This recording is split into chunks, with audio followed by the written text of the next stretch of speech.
pues este es el informe. Acá. Te lo regalo. Bueno, esta es la información de el día de hoy. 2.5 millones de libros regalados en América Latina, en varios convenios que Paco desde el Fondo de Cultura Económica ha venido haciendo con gobiernos federales o gobiernos estatales o incluso municipales de distintos lugares de América Latina, y estamos pues muy contentos. Quedamos 19 de diciembre, ¿verdad? 17 de diciembre, cierto, 17 de diciembre en el Zócalo abrimos las primeras cajas de regalo de 25 para el 25. Bueno, ahora sí pasamos a las preguntas. Sobre el tema, a ver. Gracias. Buenos días, Luis Piña de los Reporteros MX.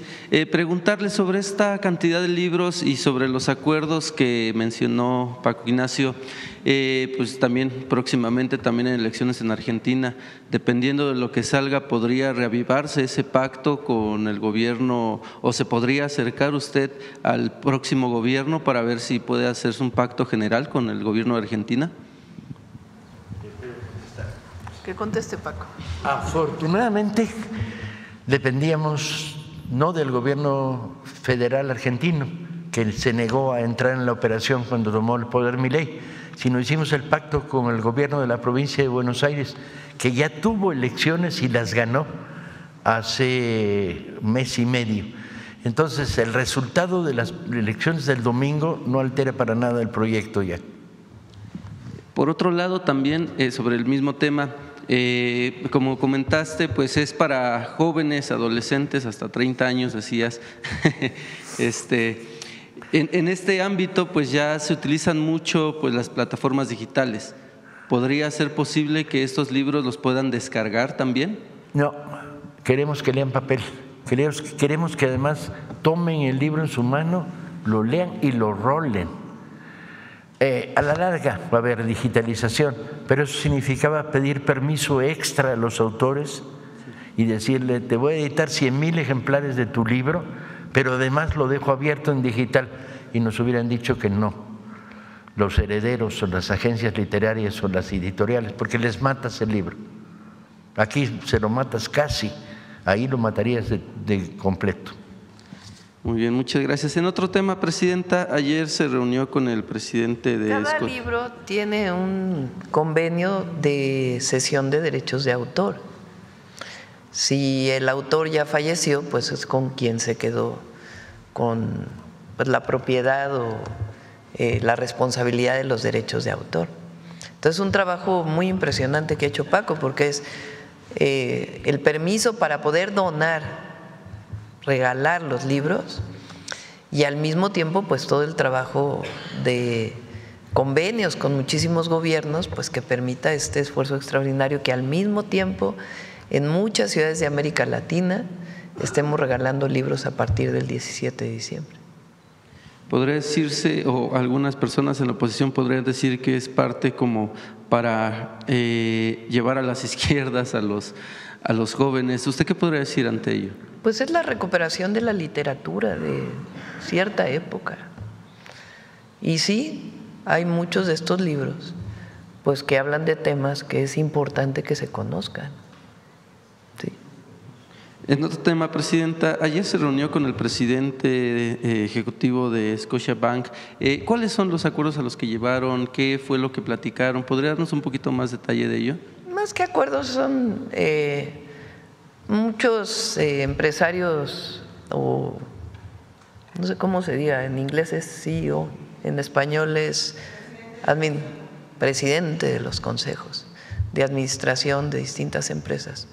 Me piden reuniones, pues a veces no tenemos la oportunidad de recibirlos, y a veces, como en este caso esta semana recibimos a varios, nos dimos la oportunidad y les interesa saber pues cuál es nuestra perspectiva en la relación del tratado comercial con Estados Unidos y Canadá, qué es el Plan México, cómo pueden ayudar a invertir en nuestro país. Entonces son en general muy buenas conversaciones, y también recibimos de parte de ellos pues la visión no solamente de México, sino del mundo entero. Entonces son buenas conversaciones y oportunidades que se abren para nuestro país. ¿Esto cómo impulsaría el Plan México? Bueno, en el caso de la banca comercial, pues Scotiabank es una banca canadiense, o principalmente de capital canadiense, y pues obviamente ellos les interesa financiar proyectos privados y públicos. Y nosotros les decimos pues cuáles son las condicionantes, o más que condicionantes, las reglas que muchos de ellos conocen. Pero sobre todo es un poco de la plática, de la perspectiva que tenemos para México. Y en general hay muy buena reconocimiento de lo que estamos haciendo en el país. Estamos, porque es colectivo, de lo que estamos haciendo en el país y de la visión hacia el futuro. Muchas gracias, Presidenta. Usted ha mencionado en varias ocasiones que no llegó sola a este cargo, que llegaron todas junto con usted, y en efecto sus políticas así lo han reflejado. Sin embargo, hay voces que subrayan que no es necesario autonombrarse feminista para demostrar un compromiso real con las mujeres. En ese sentido, hay personajes como la alcaldesa de Cuauhtémoc, que dice ser feminista y defensora de los derechos de las mujeres, no obstante gobierna una alcaldía con altos índices de violencia de género, y más allá de eso presume en redes sociales instalaciones de tótems violetas en las entradas y salidas de la alcaldía, de la demarcación, lo cual no tiene otro abrupto más que el color violeta y el logotipo de su demarcación. En contraste, por ejemplo, hay otras alcaldías como la Gustavo Madero, que también se han colocado tótems, otra alcaldía que también, como usted sabe, tiene altos índices de violencia, pero estos sí están equipados con botón de pánico y cámaras en donde se requiere la atención policíaca y se promete que llegarán en 3 minutos. Mi pregunta es, ¿qué opina de este tipo de acciones que parecen más una promoción personal que una verdadera atención de seguridad a las mujeres? Y en contraste, ¿qué mensaje o recomendación le daría usted a las autoridades locales sobre el uso responsable de los recursos públicos para atender realmente la violencia de género? Yo pienso que la defensa de los derechos de las mujeres, todos los derechos, tiene que estar enmarcada en la defensa de los derechos del pueblo de México. No están separadas. Es parte de la lucha por la justicia social. En alguna época, hace mucho tiempo, se decía, bueno, hay que luchar primero por el bien de quien menos tiene, por disminuir las desigualdades, y después vamos con la desigualdad entre mujeres y hombres. Y no, nosotros pensamos que es parte de la misma lucha. Pero pensar que la educación no es un derecho, que el acceso a la salud no es un derecho, que el acceso a la vivienda no es un derecho, que el acceso a la cultura o a la lectura no es un derecho, y defender los derechos de las mujeres me parece a mí una contradicción. Por eso yo pienso que esta visión de la derecha, del feminismo de derecha, vamos a decir, pues tiene muchas carencias, porque ¿cuál igualdad? Estamos luchando por la igualdad, no solamente de mujeres en la sociedad, de acceso a los derechos, sino el acceso a los derechos de todas y todos los mexicanos. Y por supuesto ahí está la lucha de las mujeres. Entonces desde ahí nosotros tenemos una visión distinta. Ahora, siempre lo he dicho, la derecha que supuestamente defiende los derechos de las mujeres, ¿y por qué cuando tuvieron el poder nos llamaron lavadoras de 2 patas? ¿O por qué hablaron del viejerío? ¿O por qué aumentó la violencia contra las mujeres? ¿O por qué no se tuvo políticas de acceso a las mujeres al derecho a la educación? Entonces, no es lo mismo que lo mismo.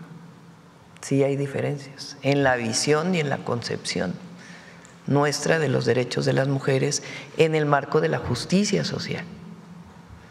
Ahora, ya hacia los gobiernos locales, pues ya depende de los gobiernos locales.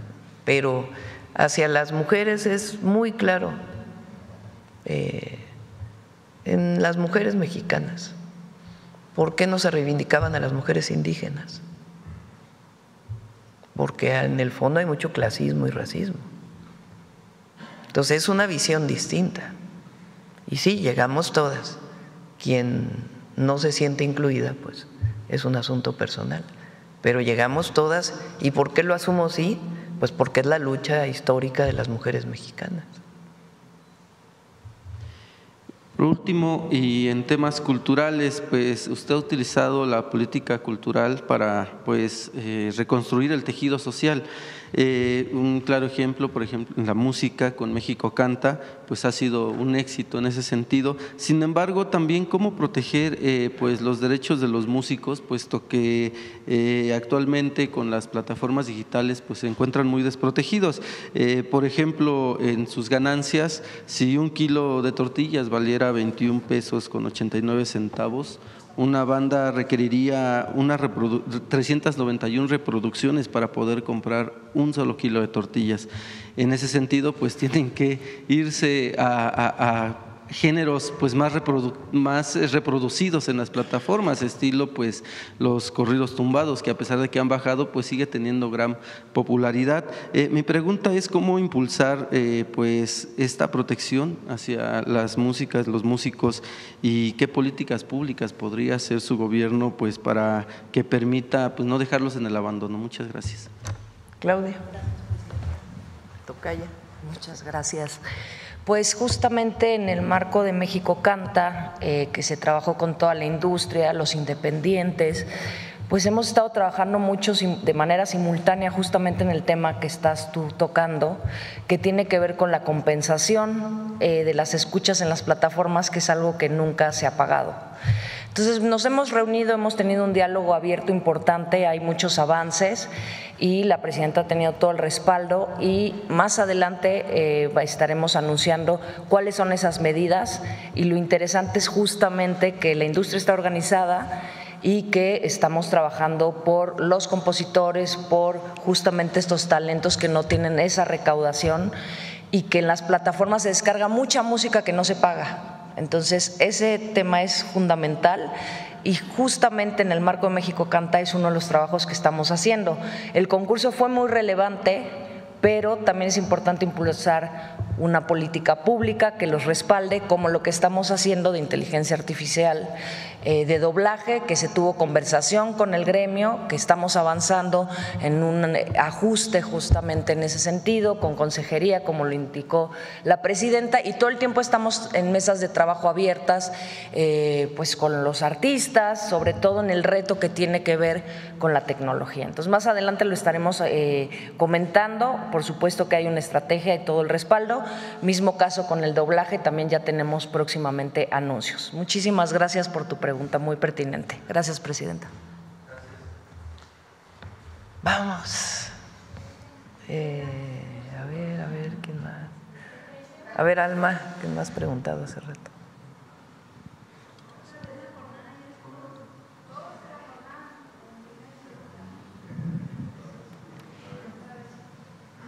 Presidenta, yo quisiera pedirle su opinión sobre este reportaje de Reuters, en el que habla de cómo se ha venido dando lo del huachicol fiscal, e inclusive que menciona a una empresa con sede en Houston que ha jugado un papel clave en operaciones para que la compañía Intansa, con base en Monterrey, y que se cree fachada del cártel Jalisco Nueva Generación, ingresara combustible de contrabando a México. Menciona este reportaje pues empleo de entidades fantasmas, documentación falsa, sobornos y toda una red de componendas en torno a este delito. ¿Podría dar su opinión, por favor? Hay varias carpetas de investigación en la Fiscalía relacionadas con este tema.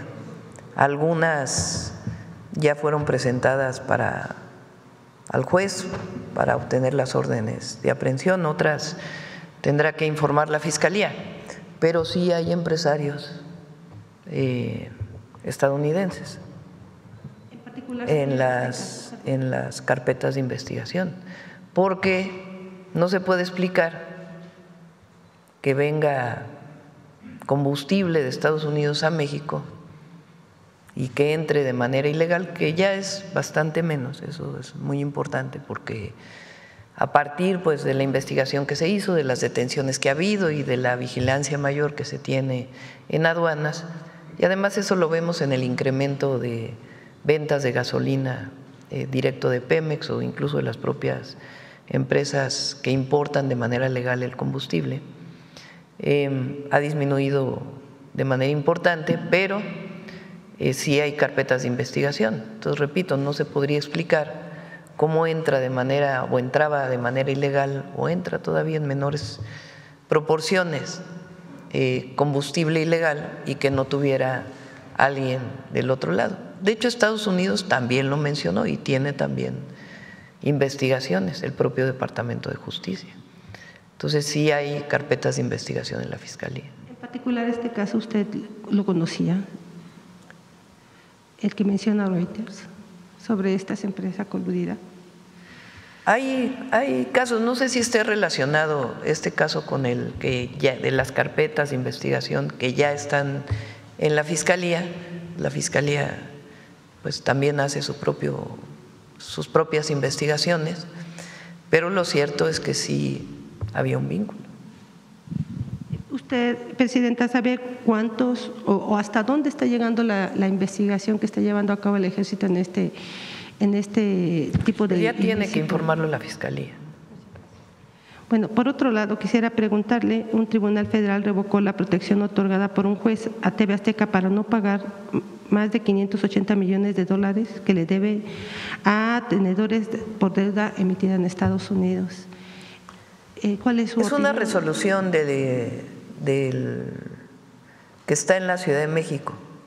Recuerden que este empresario, durante la época de la pandemia,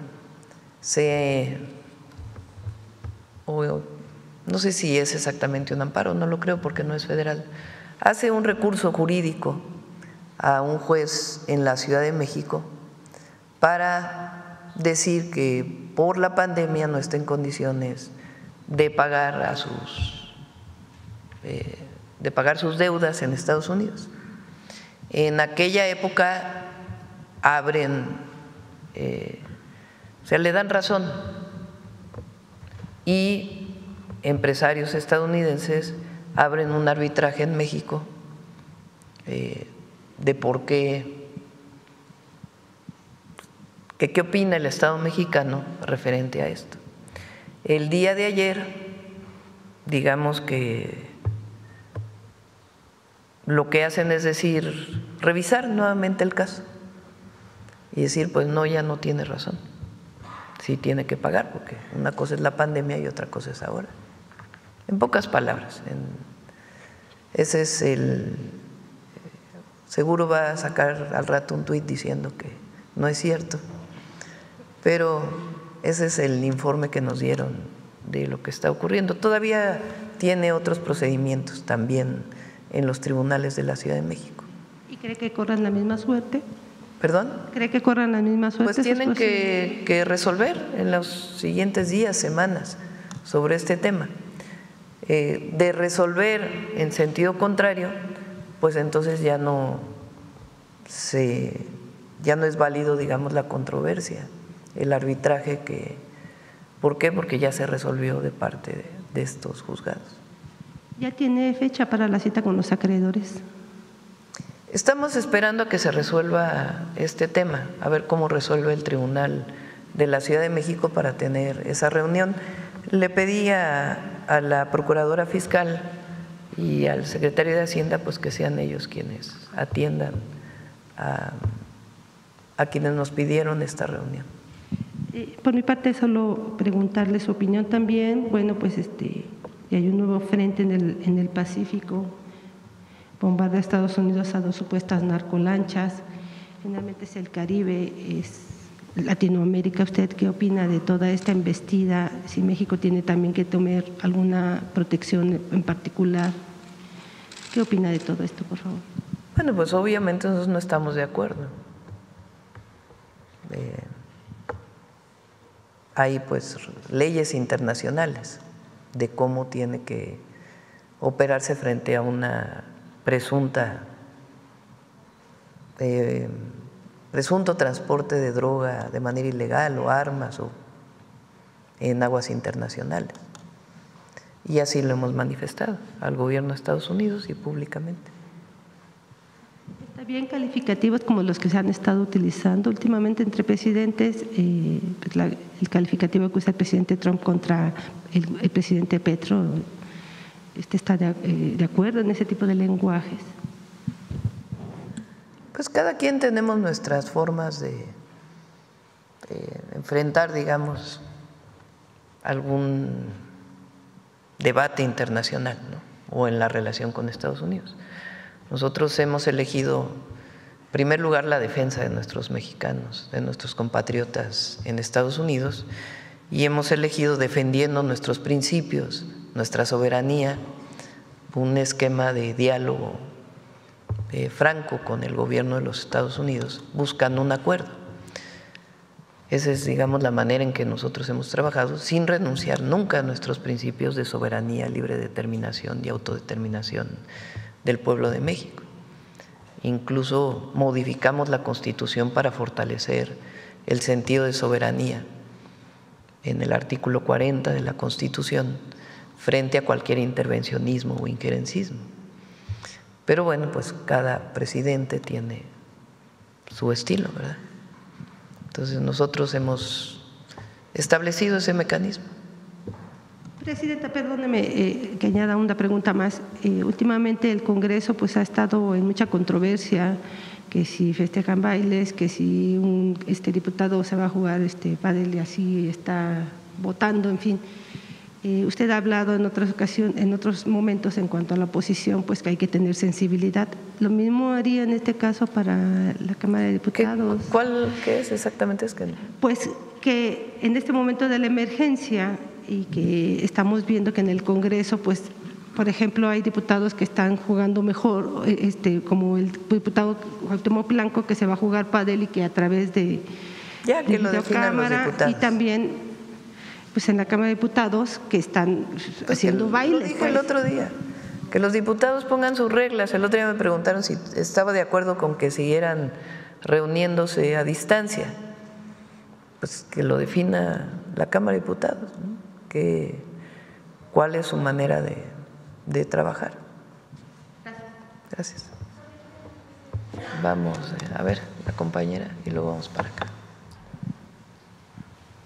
Muchas gracias, Presidenta. Yaret Arciniega, de Revista Fortuna. Presidenta, hace unas semanas o unos meses en Revista Fortuna leímos en el proyecto de la Ley de Ingresos que se establecía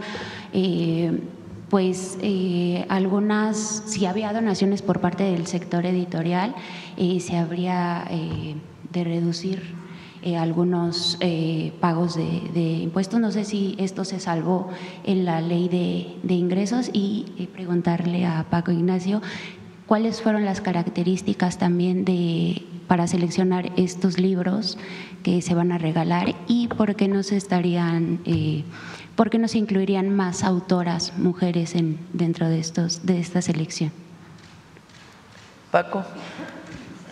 El tema, ¿te acuerdas que el que te pregunté ayer de lo de la destrucción de libros y luego por qué no hay más mujeres autoras? Porque la generación del boom, que fue la que elegimos, era una generación muy mayoritariamente masculina. Entonces ahí hubo que cortar. De todas maneras, el número de autoras es grande que participan, porque tuvimos que ampliar un poquito. Eran autores de la época del boom literario, los años 60 del siglo pasado, y lo alargamos hasta los 70. Pero los criterios para elegir el libro, los criterios es: hicimos una primera lista de 70 y tantos autores, consensuada entre todos los equipos del Fondo de Cultura en México y en toda América Latina, todas las filiales. Les dijimos: ¿qué libro quisieras leer si fueras un joven de 15 o 30, entre 15 y 30? ¿Qué libro quisieras leer de autor latinoamericano? Y nos dio una lista de 70 libros. A partir de ahí empezamos la gestión de los derechos. Cada libro fue una batalla diferente. En algunos lugares fue muy sencillo, el autor dijo sí, desde luego, en la casi mayoría de los casos nuestros socios en la operación o nosotros dimos un pequeño adelanto al autor, pero como no hay regalías porque el libro se regala, no es un pago único y muy pequeño, que era simbólico sobre todo. Básicamente los autores o los herederos o las agencias o las editoriales que aceptaron participar fue por un problema de prestigio, de estar en la colección, y los que no aceptaron participar fue por un problema económico, diciendo si ustedes hacen una edición de 100,000 ejemplares, me matan el libro a mi editorial.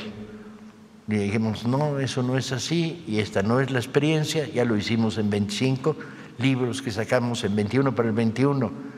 No solo no los matamos, sino que adquirieron más vida si masificas. Por ejemplo de rebote, tú pones La muerte tiene permiso de Valadez en la colección de 21, lo leen 90,000 personas, pero el arco de lectura creció por la recomendación y el libro en la edición comercial no solo se siguió vendiendo, sino que se vendieron más después de 21 para 21. Pero bueno, ahí hay algunas editoriales que tienen oídos sordos y billetera contenta con las que no pudimos pactar. Eso nos fue reduciendo la lista a realidad hasta que nos encontramos con estos 27 o 28 acuerdos finales. Lo de la destrucción del libro. A ver, tenemos un problema muy serio. Yo creo que después de muchos años de estar planteando el problema de que hay que impedir que se destruyan libros, había que explicarse una y otra vez, a ver si entendían por qué. Las editoriales destruyen para disminuir la carga fiscal de su empresa. Entonces dice, yo tengo 12 millones de libros que no vendo, los destruyo, reduzco en 12 millones de pesos el valor de lo que tengo en mi bodega. Si en lugar de destruir regalas, puedes obtener lo mismo. Bueno, hacia ahí se está procesando, solo que hay un problema, y era lo que ayer conversábamos y tenemos que reunirnos esa semana para fijarlo, que es, ¿qué vas a donar de lo que no vas a destruir? El riesgo es que te donaran literatura chatarra, ¿sí? Libros de falsa información médica, por ejemplo, ¿sí? Cómo curar el cáncer masticando piedritas 3 veces por semana, etcétera, etcétera. O cómo ligarse a la secretaria de tu jefe sin tener problemas fundamentales en la vida. Ese tipo de material que está en las bodegas de las editoriales, si te lo donan, ¿para qué lo quieres? Entonces el problema es que tienes que crear un mecanismo mediante el cual la donación pueda ser catalogada y redistribuida en términos de regalo a comunidades, sobre todo a bibliotecas, a centros penitenciarios, a salas como las que se están creando en comunidades de mujeres hoy, que estamos creando una pequeña biblioteca en todas las nuevas estructuras comunitarias de las sembradoras, pero tienen que ser libros que les puedan ser útiles, no basta la producción editorial desechada. Entonces tenemos que matizar de manera que las empresas puedan donar a privados, a sociedad civil o al propio aparato del Estado, pero hay un criterio de recepción, porque si no lo que nos vamos a encontrar es un salón como este lleno de libros que no sirven, con lo cual las empresas disminuyen sus costos fiscales, sí, qué bien, no los destruyeron, pero ¿y qué hacemos con ellos? Entonces hay que crear un mecanismo de recepción, redistribución y filtro para que al final el tiro no salga por la culata. Lograste que no hubiera destrucción, pero ¿y qué hiciste con los libros que donaron? Como verán, está divertido. Precisamente sobre esto que comentaba de las bibliotecas que se están haciendo para las mujeres y esto que nos comentaba de que el boom es mayor mayormente de los hombres. También hay una gran cantidad de mujeres que estuvieron en el boom, pero que no fueron visibilizadas. Por ejemplo, Elena Garro. Se estaría considerando, o se está considerando en estas bibliotecas que se están haciendo para las mujeres, tener más autoras como ella, que incluso su obra no está en distribución en una de las bibliotecas que lleva su nombre. Sí. Las bibliotecas que estamos creando comunitarias, sobre todo son bibliotecas comunitarias, son a petición. O sea, son los que se organizan en biblioteca comunitaria los que dicen queremos estos libros, y nosotros les decimos en algunos casos sí, en otros no, dependiendo de si tenemos los derechos, si tenemos impresión, si tenemos dinero para regalar a bibliotecas comunitarias. Ya llevamos 5 millones este año de libros regalados, lo cual significa un esfuerzo enorme de organización, catalogación y envío. A veces mandas 25 libros en un paquete a un lugar cuyos registros son carretera Oaxaca-Pochutla, kilómetro 7, en La Brecha, y con un recado que dice lo recoge Manolito. De ese tipo de proyectos te llevan a las bibliotecas comunitarias, en este caso en la biblioteca ejidal. ¿Qué libros les mandas? Pues hay que hablar con ellos y decirles qué quieren leer, y bajo la medida de lo posible. Entonces, mayor literatura de mujeres, sí, hay una presión enorme, viene de abajo, no me lo inventé yo, viene de que en estos momentos el 40 o el 50% de los clubes y salas de lectura están dirigidos por mujeres. ¿Y qué quieren? Quieren leer literatura de mujeres, en algunos casos también quieren leer otras cosas, afortunadamente. No hay un sesgo sectario, hay amplitud, pero hay una presión enorme para que lleguen libros. También tienes que inventar un poco qué es lo que hay por ahí que tenga calidad, ¿no? Porque si partimos de la cuota, dices, bueno, si un poemario escrito por una mujer horriblemente asqueroso de malo, por el hecho de ser escrito por una mujer, no merece que se lo mandemos a una sala comunitaria en mitad de Guanajuato, porque hay que castigarlos con ese libro de poesía. Muchas gracias. Pero vamos a hacer una colección de mujeres. Muchas gracias, presidenta. Muchas gracias, presidenta. Presidenta, en otro tema, luego de que se aprobó la modificación al artículo 30B del Código Fiscal de la Federación para que las autoridades fiscales tengan acceso a información que permita corroborar el debido cumplimiento de las obligaciones fiscales que obre en plataformas como Amazon y Mercado Libre, queremos insistirle en Revista Fortuna sobre un tema que ya habíamos tocado aquí en una intervención pasada, que es el comercio de medicamentos a través de estas plataformas. Porque estamos pues frente a un riesgo sanitario y esta nueva disposición tributaria podría ser vital para frenar este problema, porque pues resulta que la Comisión Federal para Protección de Riesgos Sanitarios no solo estaría perdiendo pues la trazabilidad de la custodia para pues el adecuado transporte y almacenamiento de estos medicamentos, sino que también pues los mexicanos estarían en grave riesgo al tratar de atender algunas enfermedades. En Revista Fortuna confirmamos que en Mercado Libre se vende, por ejemplo, un medicamento que es la insalutamida, que es prescrito para el cáncer de próstata y está en un precio de 24,000 pesos, presidenta, cuando el precio real del medicamento es de 105,000 pesos. Nosotros consultamos a algunos expertos en el sector farmacológico y nos decían que pues esto nada más podría deberse a dos factores: o son robados incluso al sector público o son medicamentos falsificados.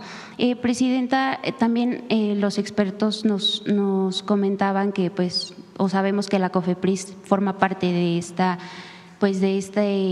Gabinete de Seguridad Nacional. Preguntarle si en este sentido la COFEPRIS podría hacer algo para pues bajar el riesgo, para advertir el riesgo a las personas que están tratando de conseguir algún medicamento, y también preguntarle pues si ahora se vigilara el debido cumplimiento de estas transacciones, también se podría parar un poco el problema. No, Vamos a pedirle a COFEPRIS y a Secretaría de Salud, es la segunda vez que nos lo preguntan, para ver si hoy mismo pueden responder. Y en todo caso, si entran por plataformas, ¿cuál es el registro sanitario que tienen para su transporte?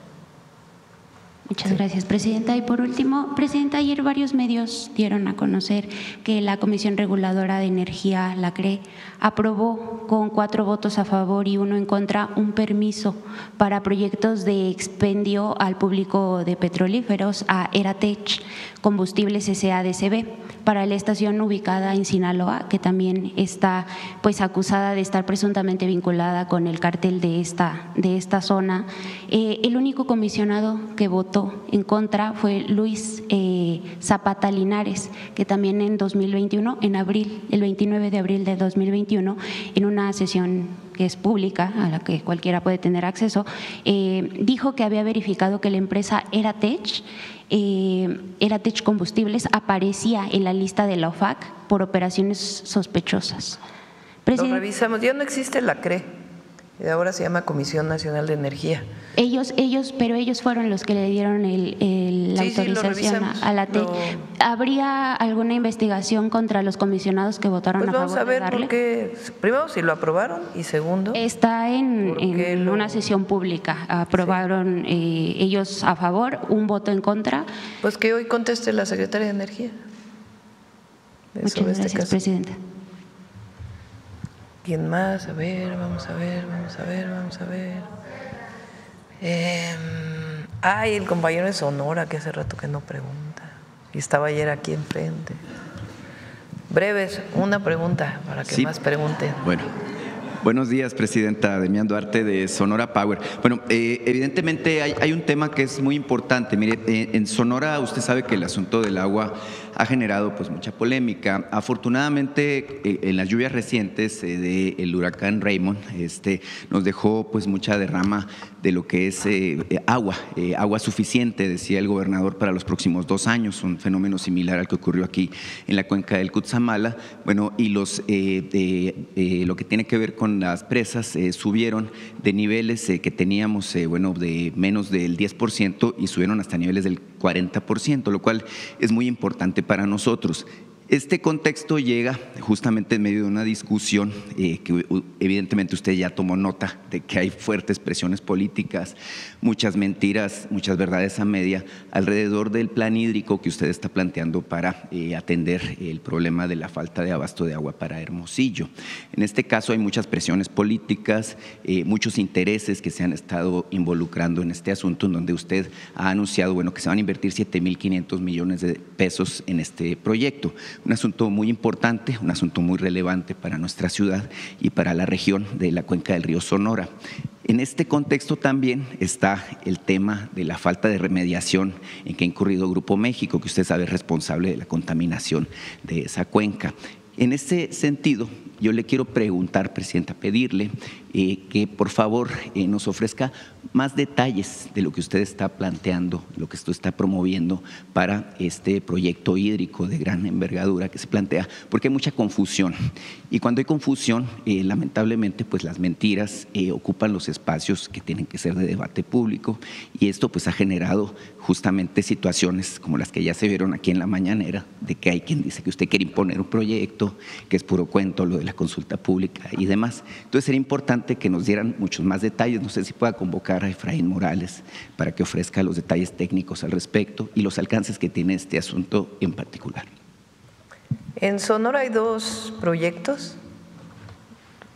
Uno es la tecnificación del riego, principalmente en el sur de Sonora, y el otro proyecto que es una posibilidad es las presas para suministrar agua a Hermosillo.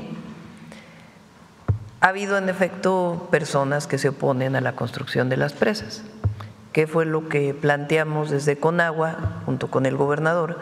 Pues que se explicara el proyecto y que se hiciera una consulta pública y que de ahí pues se definiera si sí se hace o no se hace. No hay muchas alternativas para llevar agua a Hermosillo. Hermosillo ha crecido y tiene un problema de desabasto de agua dulce, de agua potable. Entonces, uno de los proyectos es la presa. Evidentemente, el proyecto se haría pues haciendo todos los estudios de impacto ambiental y todo lo que eso significaría. Pero, dado que ha habido personas que no están de acuerdo, pues planteamos que se hiciera una consulta. Los detalles de la consulta, pues ya le pedimos a Efraín, junto con el gobierno del Estado, que se puedan exponer y cuándo se haría y cómo se haría, para que toda la gente lo conozca. Previo a ello, pues tiene que haber un proceso de información importante de por qué se está planteando este proyecto. Entonces, esos son los dos proyectos. Por otro lado, y producto de la contaminación que hizo Grupo México en el río Sonora hace algunos años, que derivó en un acuerdo con el entonces gobierno de, no sé si fue con Calderón o Peña Nieto, creo que fue con Peña. Se hizo un fideicomiso y a ver si la sobrerepresentación de Sonora me recuerda el año. Se hizo un convenio y se hizo un fideicomiso donde Grupo México tenía que depositar recursos para la limpieza del río y para muchas otras cosas a las que se habían comprometido, entre ellas la construcción de un hospital, un sistema de monitoreo permanente de la calidad del agua del río, el saneamiento de suelo que pudiera haber sido contaminado, además pues de algunas medidas de mitigación adicionales. Antes de que se fuera Peña Nieto, ya en el 2018 cerraron este fideicomiso, incluso devolvieron recursos. Desde entonces pues hay una lucha muy importante de las comunidades de Sonora, pues defendiendo que se pague por los daños que se hicieron y al mismo tiempo pues que se cumpla con aquellos compromisos.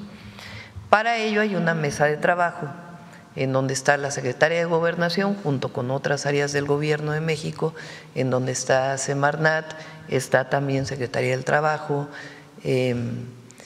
Secretaría de Economía y del Gobierno de Sonora, del gobernador de Sonora, para ver con Grupo México pues que se cumplan estas cuestiones que dejaron pendientes y poderle cumplir a la población.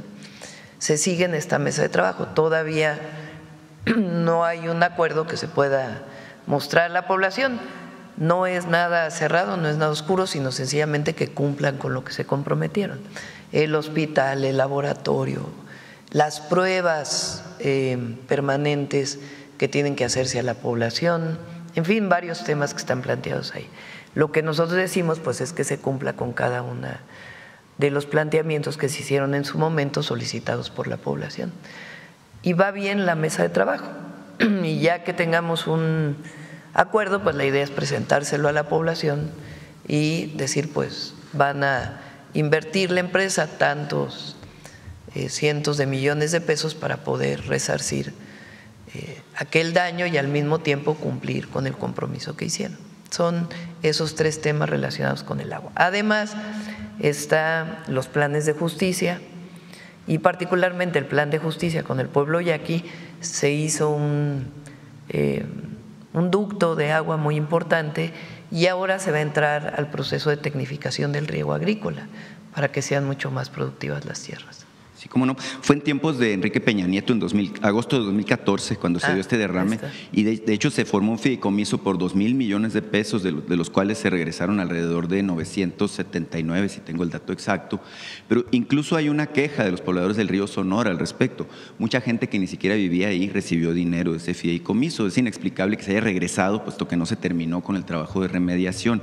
En ese sentido, Presidenta, es evidente que, bueno, el rechazo que hay de algunos pobladores de la región es obviamente por esta situación que tiene que ver con una desconfianza que puede haber relativa a que no se completó ese proceso. Entonces, obviamente es muy importante, ¿no?, que se haga el ejercicio del que usted habla de información y que, bueno, eventualmente ya que se diseñe este tema de la consulta, pues obviamente se llegue al punto de saber si realmente la población está en contra o a favor de este proyecto, que entiendo no es solamente una presa, es un sistema, ¿no?, hídrico. Es un sistema, exactamente. Tiene que ver también con el uso eficiente del agua en Hermosillo. Bueno, muchas gracias. Bueno, atendiendo a su petición de una sola pregunta, nada más le quiero hacer un apunte muy rápido. Es que el viernes empieza la Serie Mundial de Béisbol y usted ha sido promotora constante del deporte y de la participación de los mexicanos. Con los Azulejos de Toronto juega un mexicano de Tijuana, Alejandro Kirk. Simplemente, pues yo lo que quiero es poner de manifiesto que los mexicanos, no nada más en el fútbol, sino en muchos deportes, están en el más alto rendimiento, en el más alto nivel. Entonces, desearle suerte ahí al compatriota de Tijuana. Muchas gracias. Muy bien. ¿Del mismo tema? No, vamos mejor porque ya vamos por otro lado. A ver. Sí, la próxima semana va a venir. Él va la próxima semana, por eso estamos esperando, la próxima semana va a Estados Unidos a reunirse con la secretaria de Agricultura del gobierno de los Estados Unidos. Esperamos que pueda regresar con un acuerdo ya de la apertura de la frontera. Entonces, a partir de ahí, pues ya vendría a informar. Entonces, por eso esperamos un poquito. ¿Y del Grupo México, Presidenta, por qué se ha tardado tanto esta negociación para… Bueno, pues porque nosotros les estamos exigiendo que cumplan con muchas de las cosas que se comprometieron. En el gobierno del presidente López Obrador hubo una demanda. Sí. Entonces, es mucho tiempo desde… Pues sí, pero lo que estamos buscando pues es que cumplan.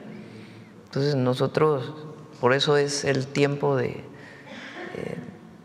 la idea es que ellos inviertan lo que tienen que invertir con lo que se comprometieron. Entonces, pues esperemos que pronto digan que sí, van a cumplir con un monto significativo que estaría dedicado directamente a lo que ha pedido la población. El hospital, ¿no? El hospital, el laboratorio, las mediciones epidemiológicas que tiene que hacerse, son varios temas que está ahí Secretaría de Medio Ambiente, Salud, etcétera, con agua. Por ejemplo, es totalmente una… Sí, hay una parte que está abandonada completamente, exactamente. Por eso, pues la idea es llegar a un acuerdo, porque la demanda pues está, pero queremos llegar a un acuerdo y que se comprometan a cumplir con todo esto. Entonces, pues esperemos que pronto… No, pero la demanda sigue, o sea, esa sigue, no se ha retirado. Entonces, el día, pues la idea es que se pueda llegar a un acuerdo para beneficio de los habitantes de Sonora.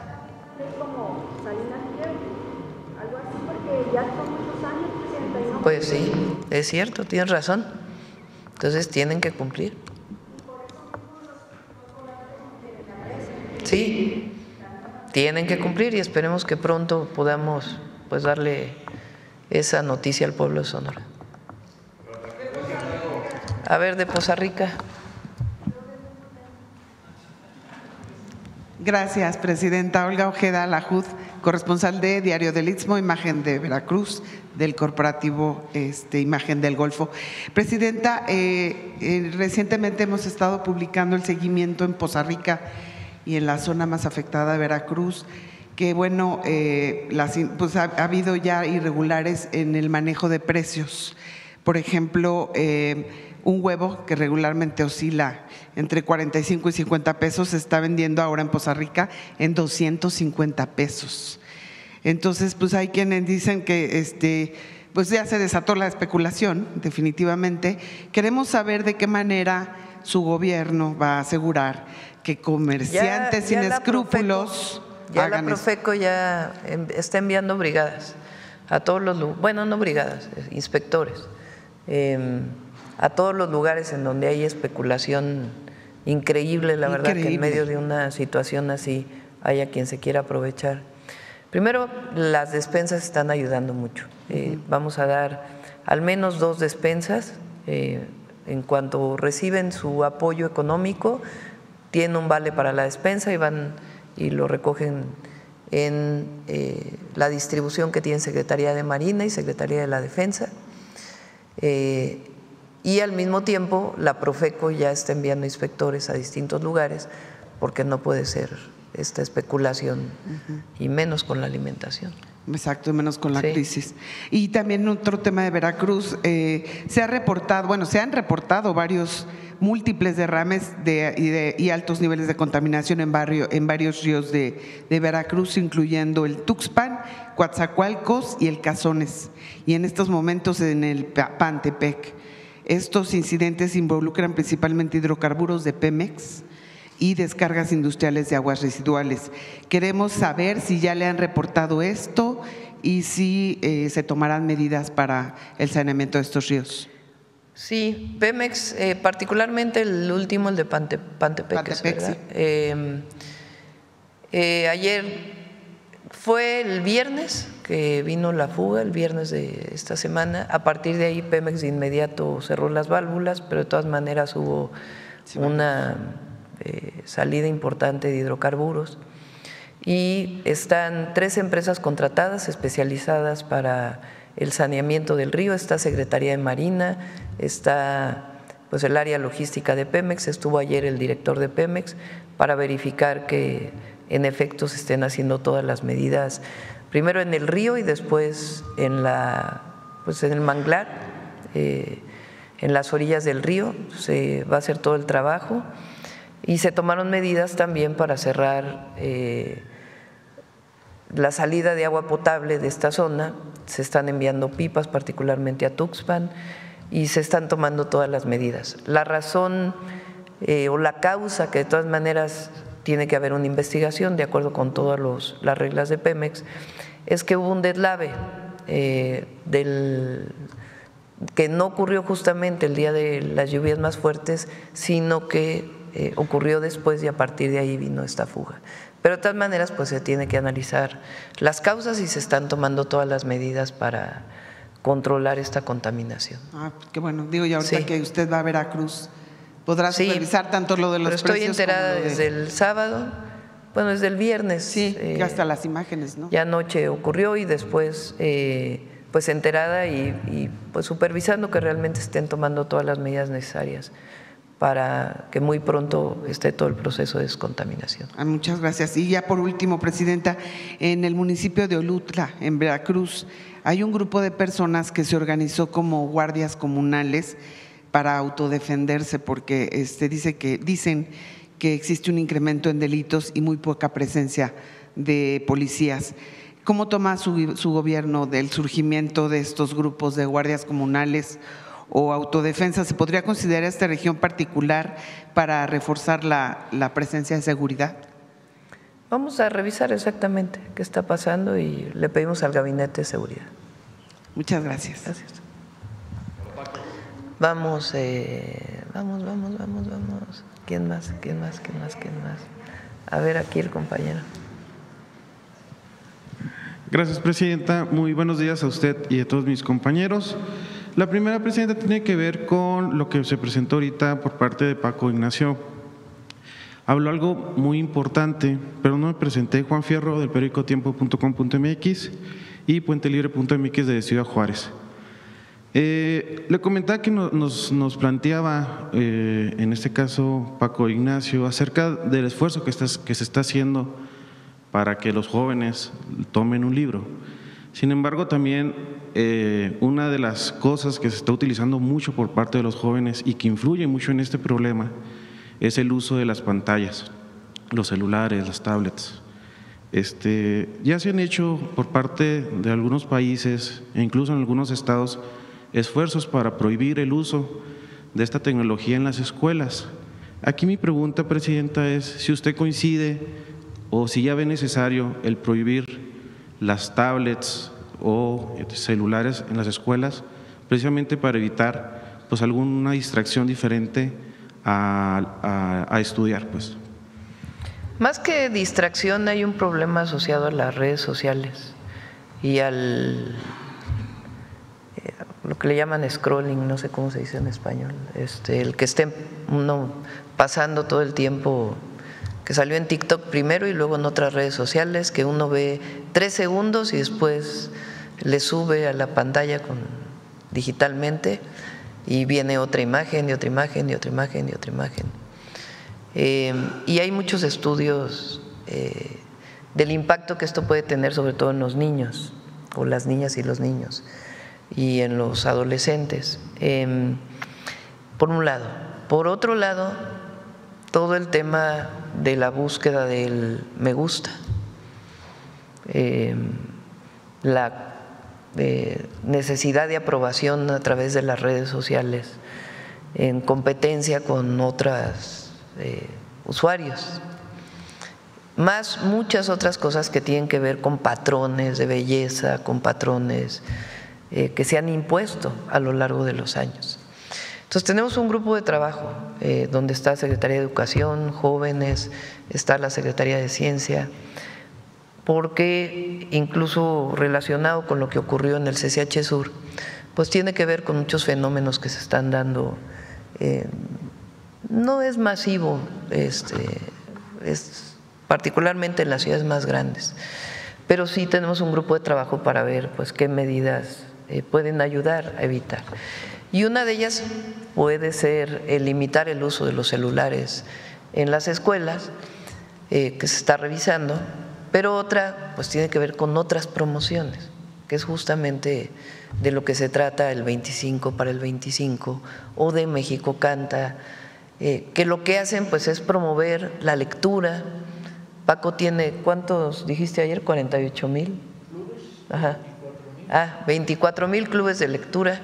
Yo dije que necesitamos tener muchos más y lo estamos trabajando con Secretaría de Cultura, de acercar nuevamente a la lectura y no a la ansiedad que provoca estar cambiando cada segundo una imagen en la red social, y tener la paciencia y el encantamiento que te provoca leer. Entonces, mucho tiene que ver con la promoción de la lectura, una visión distinta de promoción, no solamente de prohibición. Pero sí es un tema relevante que necesitamos trabajar. Gracias, Presidenta. En otro tema, el día de ayer se reunió también con una importante CEO de una empresa de inteligencia artificial. ¿Qué retos tiene México en este punto? Porque pareciera que mientras otros países ya tienen algunas legislaciones al respecto, aquí todavía no se han, pues vaya, no tiene ese mismo ritmo que la tecnología ya exige, ¿no? Sí. Muy pronto ya vamos a presentar lo que he dicho aquí. Estamos trabajando, está coordinándolo Pepe Merino en esto que llamamos el Laboratorio Nacional de Inteligencia Artificial, que tiene muchas áreas, de cómo aprovechar, promover la investigación relacionada con ello y al mismo tiempo cómo regular para ciertas áreas en donde es indispensable la regulación, como se está haciendo en muchos países del mundo. Entonces ya espero que pronto podamos tener este tema. No es algo sencillo, tiene que ver incluso también con capacitación, acreditaciones, para poder tener pues el desarrollo tecnológico que se requiere en México, pero al mismo tiempo pues regular para ciertos usos. Por ejemplo, lo que platicábamos hace poco, que espero que ya Claudia lo tenga pronto, el doblaje. Hay muchísimos mexicanos y mexicanas que se dedican al doblaje y son buenísimos. Si no regulamos la inteligencia artificial en el doblaje, pues entonces todas estas creatividades que hay en nuestro país pues se van a quedar sin empleo. Entonces necesitamos regular hasta dónde y cómo, y también pues para proteger estos oficios, estas especialidades que se tienen en las actividades culturales. Entonces sí se requieren ciertas regulaciones. Gracias, Presidenta. Y por último, en el mes de noviembre se vence el decreto que permite la importación de vehículos usados a través del TEMEC. Este es un decreto diferente al que dejó ya el expresidente Andrés Manuel López Obrador. Aquí en este caso, saber si su gobierno va a refrendar este decreto, Presidenta, y si prevé algunos ajustes. Sí va a haber ajustes, sí va a haber ajustes por los años, va a haber ajustes y ya lo podemos presentar con Secretaría de Economía y Hacienda, porque se ha abusado mucho de este decreto. Entonces sí va a haber ajustes y ya los presentamos. Gracias, muy buenos días a todos y a todas. Seguir apoyando pues a los paisanos. Carlos. Doctora, buen día. Carlos Guzmán, de 4 Media Telecomunicaciones Veracruz. Ya tocando el tema de lo de Poza Rica.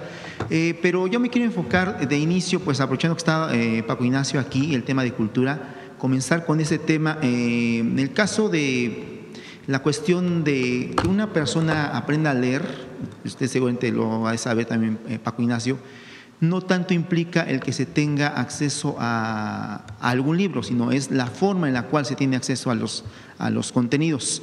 Le comento mi caso, la UAM Xochimilco, leemos muchísimo, nosotros no tenemos exámenes, lo basamos a pura lectura y ensayos de tesis.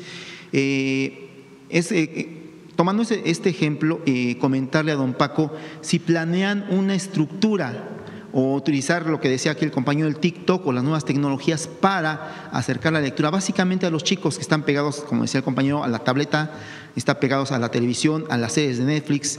Es preguntarle a don Paco si planean algo al respecto para que la lectura llegue desde las primeras generaciones. Obviamente los que ya tenemos edad, pues ya alguna cuestión tenemos por ahí, pero pues básicamente es buscar nuevos lectores. No sé si se planea algo así, doctor.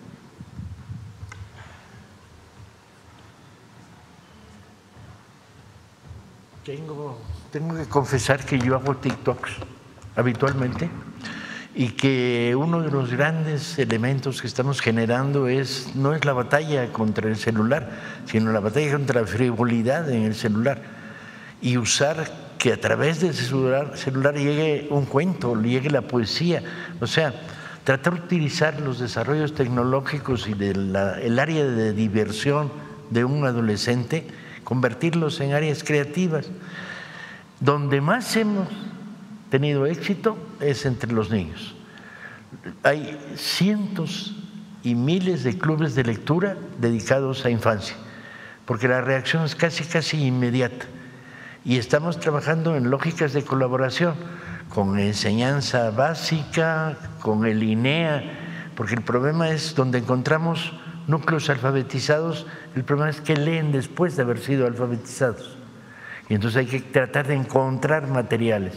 Pero hacia la infancia el fenómeno es enorme. Y estamos usando todos los elementos habituales de la parafernalia que un adolescente usa en su tiempo libre para divertirse. ¿Qué tanto? Porque esa es la gran batalla, es cómo utiliza el tiempo libre y cómo lo utiliza de maneras muy banales y muy blandengues y ausentes de profundidad y superficiales. Y entonces dar el salto a través de la curiosidad para que se acerque a la literatura o a la lectura te permite hacer retorno.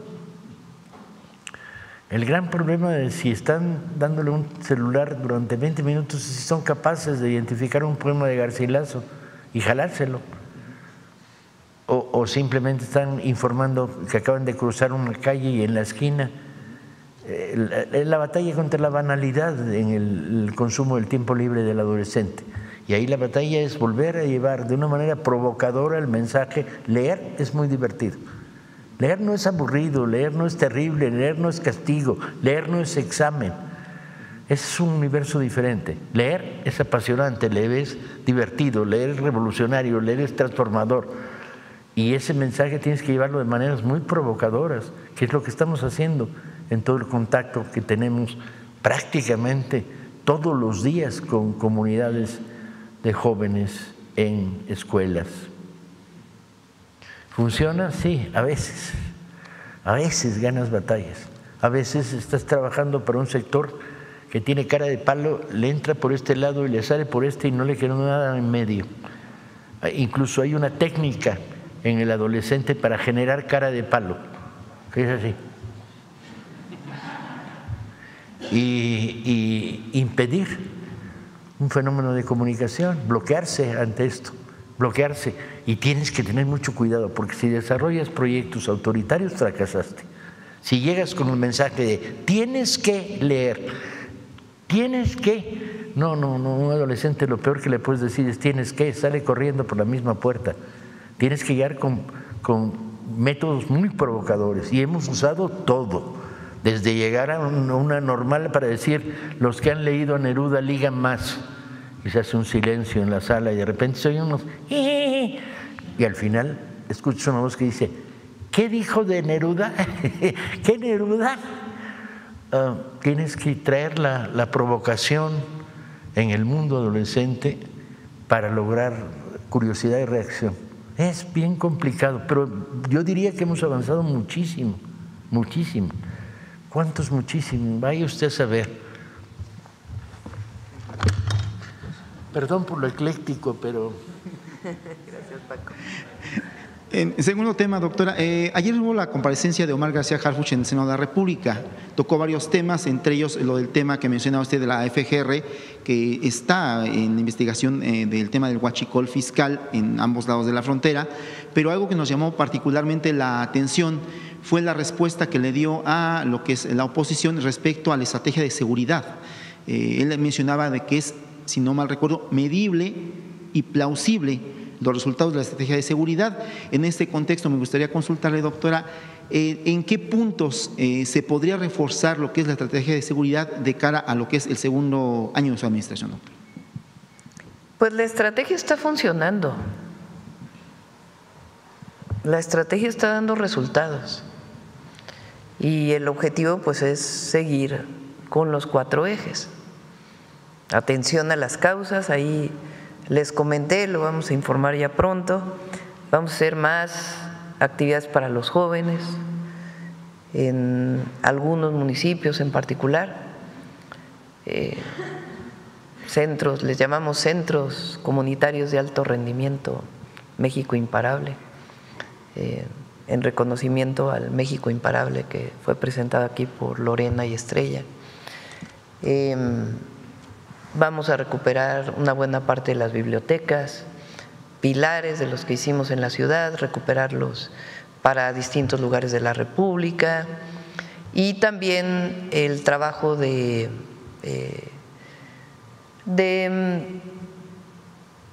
salud mental para jóvenes, que es un programa integral, que además de lo que está haciendo la Secretaría de Gobernación y la Subsecretaria de Prevención del Delito, que van a las comunidades, trabajamos casa por casa, que ha sido muy importante, pues va a fortalecer la orientación hacia la cultura y el deporte para muchos jóvenes que lamentablemente piensan que entrar a un grupo delictivo pues es una posibilidad de vida, cuando en realidad, como lo hemos dicho, pues es una visión de muerte, en realidad, porque eso es lo que les espera.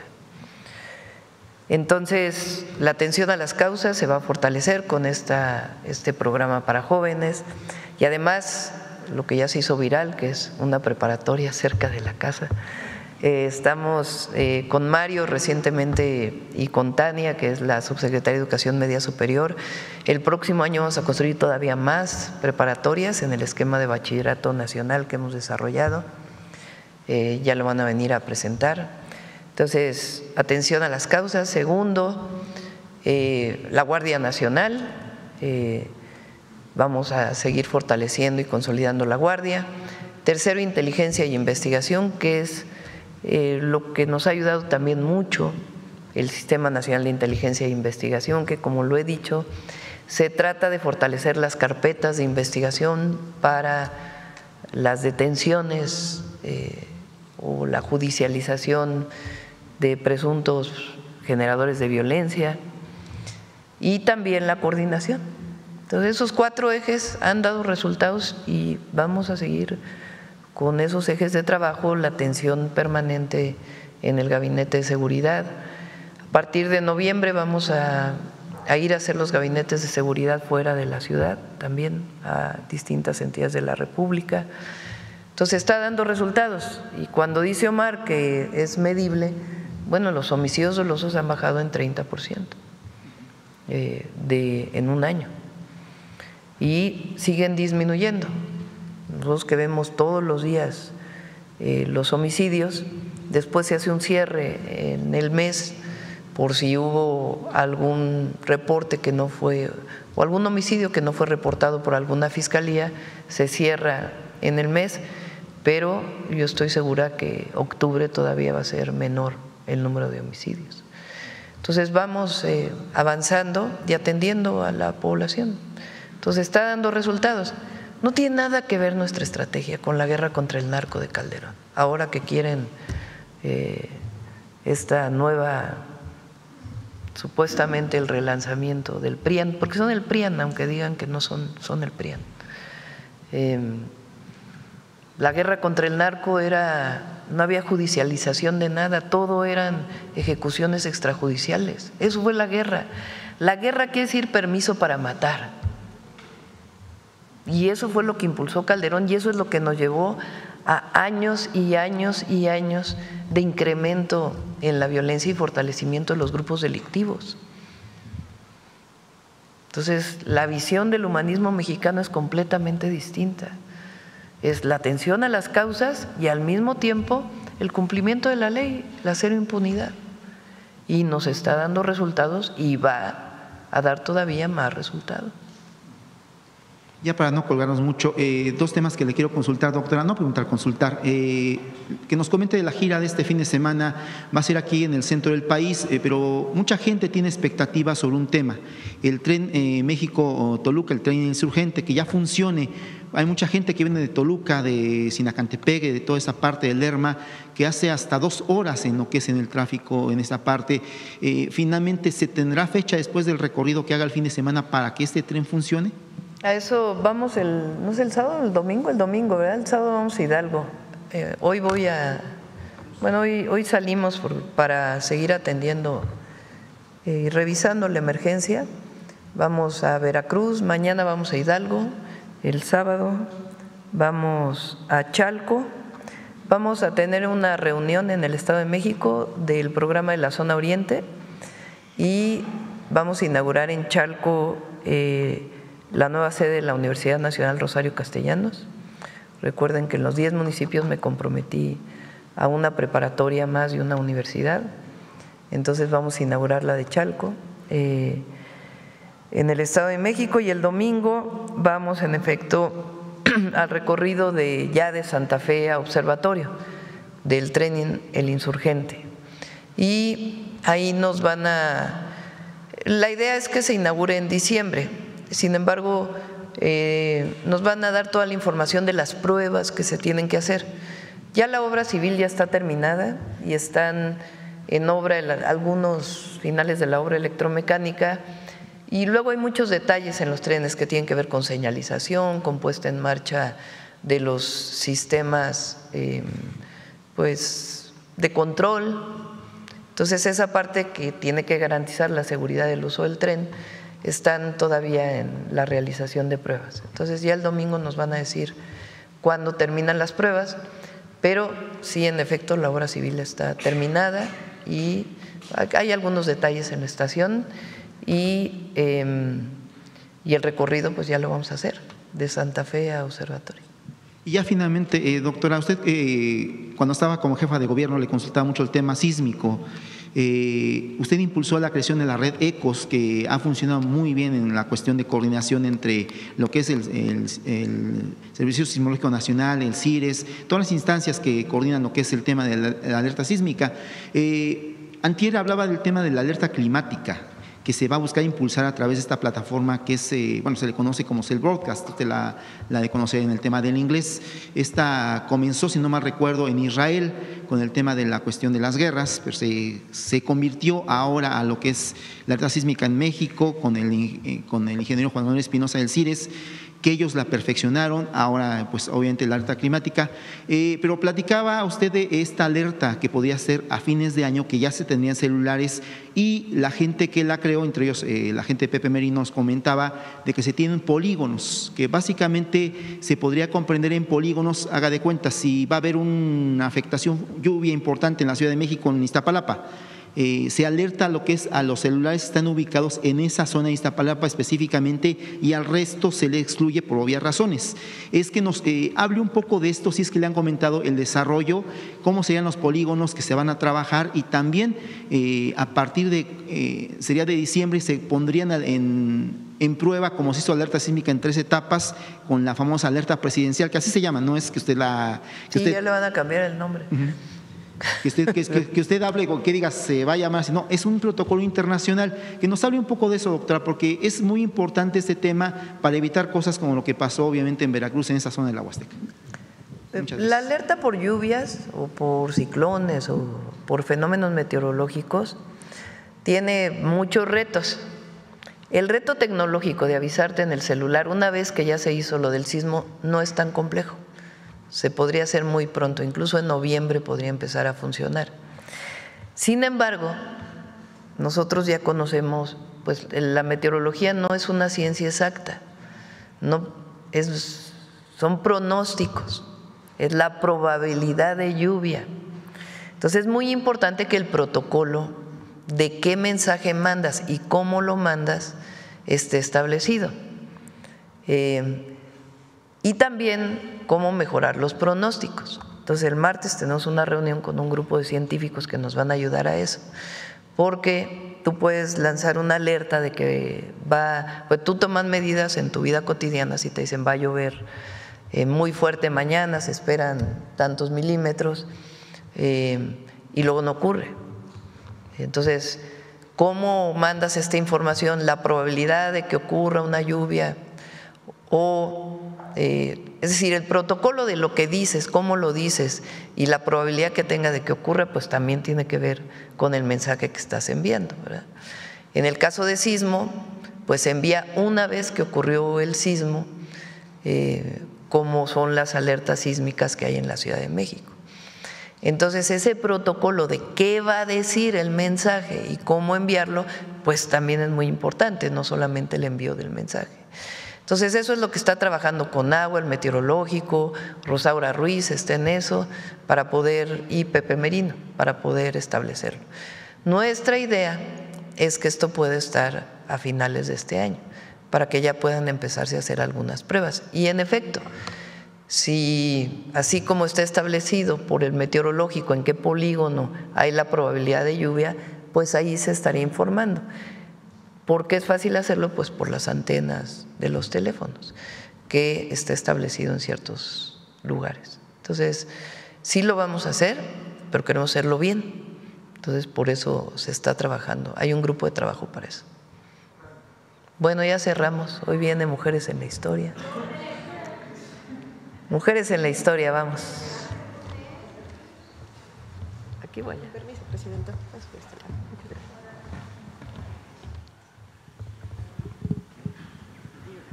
Hay una foto. Tenemos la foto. Muchas gracias. Muy buenos días a todas y a todos. Aquí se encuentra una de las mujeres que ya hemos abordado en una sección anterior, entonces seguramente la pueden reconocer, y es la primera arqueóloga mexicana, también maderista, zacatecana, muy influenciada también en la historia. Hizo un libro sobre cómo estaba creciendo el fascismo. ¿Recuerdan de quién hablamos? Zacatecana, de las primeras arqueólogas mexicanas, fue maderista, trató de recuperar el cuerpo de Madero ante Victoriano Huerta, profesora muy importante, arqueóloga, historiadora. Hablamos hay que ponerlos a hacer la tarea. Vamos a hacer. Después de… Eulalia Guzmán. En esta foto tenemos a Eulalia Guzmán y quiero recuperar un fragmento de un texto de Eulalia. Dice: los europeos no habían comprendido el mundo al que llegaron. Cito: no pudieron o no quisieron penetrar con simpatía el íntimo pensar y sentir del hombre, objeto de su conquista, ni menos comprender el sentido de su cultura, en su totalidad y en sus variados aspectos. Interpretaron lo que veían y oían conforme a su propia mentalidad y acomodándolo todo a las propias formas de su cultura y juzgándolo todo a la luz de sus propios ilimitados conceptos, con una tendencia a subestimar cualquier manifestación de cultura y del individuo mismo. Pero hubo una artista, una mujer, que no subestimó y trató de comprender la cosmovisión indígena. Ella fue Rina Lazo. Y queremos dedicar la sección de hoy porque hoy es un natalicio, 23 de octubre. Conozcámosla. Rina Melamé Lazo Guasem fue una pintora y grabadora guatemalteca que formó parte del muralismo mexicano. Nació el 30 de octubre de 1923 en la ciudad de Guatemala y llegó a México en 1946 con una beca para estudiar en la Escuela Nacional de Pintura, Escultura y Grabado, La Esmeralda. Cuando aún no cumplía 6 meses de estancia en México, Diego Rivera la invitó a colaborar en el mural Sueño de una tarde dominical en la Alameda Central. Rina Lazo comenzó así su trabajo artístico, preparando pigmentos, transfiriendo bocetos, pintando la naturaleza, la vestimenta de los personajes y otros elementos que requerían mucha habilidad. Rina Lazo se adentró en la historia del pueblo mexicano porque consideró que hay que penetrar en la cultura de un país para pintarlo, para sentirlo, para expresar lo que uno quiere de ese país. A su llegada a México, Rina Lazo conoció también a Arturo García Bustos, alumno de Frida Kahlo. Pronto iniciaron una relación que duraría más de medio siglo, compartiendo anhelos artísticos y políticos. En 1949, Rina pintó Los 4 Elementos, su primer mural individual. Ese año, decidió incorporarse al Partido Comunista Mexicano, en el cual militaban otros artistas que, como ella, pensaban que el arte debía tener un contenido social y crítico. Por encargo del Partido Comunista Mexicano, Rina elaboró murales en Temixco, Morelos, y en Atencingo, Puebla. En este último, retrató los abusos sobre campesinos y obreros locales por parte del empresario norteamericano William Oscar Jenkins, quien envió soldados para frenar la conclusión del mural. A principios de la década de los 50, volvió a participar con Rivera en el mural El agua, origen de la vida sobre la Tierra, en los mosaicos del Estadio Olímpico Universitario de la UNAM y en el mural del Hospital La Raza, en donde pintó las hierbas medicinales prehispánicas, de acuerdo con el manuscrito de Martín de la Cruz de 1552. En 1953, Rina regresó a Guatemala con su esposo Arturo García Bustos, quien había sido contratado para dar clases de grabado. Al año siguiente, Rina pintó el mural al fresco Tierra Fértil, demostrando la influencia que el muralismo mexicano había tenido en ella. Durante su estadía en Guatemala, Rina frecuentó grupos de escritores, artistas y periodistas comunistas. Ahí conoció a Ernesto Guevara y Nicolás Guillén. Además, apoyó a la izquierda guatemalteca. Sin embargo, en 1954, Guatemala sufrió un golpe de Estado auspiciado por la CIA, tras lo que Rina regresó a México. Ayudó a Rivera a pintar el mural de denuncia, La Gloriosa Victoria, en donde fungió como modelo y como asesora sobre la intervención en Guatemala. En 1963, cuando inició la construcción del Museo Nacional de Antropología, Rina concursó y obtuvo el proyecto de replicar las pinturas de Bonampak. Trabajó en la zona arqueológica de la Selva Maya durante 3 meses, calcando minuciosamente 170 metros cuadrados de pinturas murales. Ahí descubrió también los minerales y plantas que daban los colores originales de la pintura. En 1996, gracias a su conocimiento y sensibilidad hacia la cultura maya, fue invitada por el mismo museo para pintar el mural Venerable Abuelo Maíz, en el que, inspirada en el libro sagrado del pueblo maya Popol Vuh, representó la creación del mundo, pero también elementos sobresalientes de los mayas, como su conocimiento astronómico. Su último mural, Xibalbá, el inframundo de los mayas, fue el primer mural de una mujer en el Palacio de Bellas Artes. Lo concluyó tras casi una década de trabajo y a tan solo unos pocos meses de que falleciera, con 96 años, el 1 de noviembre de 2019.